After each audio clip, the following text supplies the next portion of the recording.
കേരള ബ്ലാസ്റ്റേഴ്സിന്റെ പുതിയ സൈനിങ്ങുകളെ പറ്റിയുള്ള ഔദ്യോഗിക പ്രഖ്യാപനങ്ങളൊന്നുമില്ലെങ്കിലും നിലവിലെ ടീമുമായി ബന്ധപ്പെട്ട് ചില ട്രാൻസ്ഫർ നീക്കങ്ങൾ ബ്ലാസ്റ്റേഴ്സിൽ നടക്കുകയാണ്.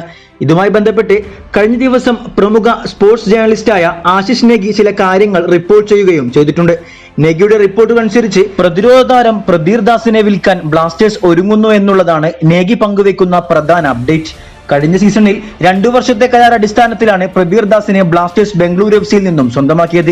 എന്നാൽ താരത്തെ ഇത്തവണ വിൽക്കാനുള്ള നീക്കത്തിലാണ് ബ്ലാസ്റ്റേഴ്സ്. പ്രതിരോധ നിരയിൽ മറ്റു 2 താരങ്ങളായ പ്രീതം കോട്ടാൽ, ഹോർമിപ്പാം എന്നിവർക്ക് വേണ്ടി ആവശ്യക്കാരുണ്ടെങ്കിലും ഇതുവരെ വിൽക്കില്ലെന്ന നിലപാടിലാണ് ബ്ലാസ്റ്റേഴ്സ്. ഇതിൽ പ്രീതം കോട്ടാലിനായി 2 ക്ലബ്ബുകൾ രംഗത്ത് വന്നെങ്കിലും താരത്തെ ബ്ലാസ്റ്റേഴ്സ് വിട്ടുകൊടുക്കാൻ തയ്യാറായില്ലെന്നും ആശിഷ് നേഗി റിപ്പോർട്ട് ചെയ്യുന്നു. കൂടാതെ ബ്ലാസ്റ്റേഴ്സിന്റെ മധ്യനിര താരങ്ങളായ വിപിൻ മോഹൻ, ജീക്സൺ സിംഗ് എന്നിവർക്കായി മുംബൈ സിറ്റി എഫ് രംഗത്തുള്ളതായി അദ്ദേഹം റിപ്പോർട്ട് ചെയ്യുന്നു.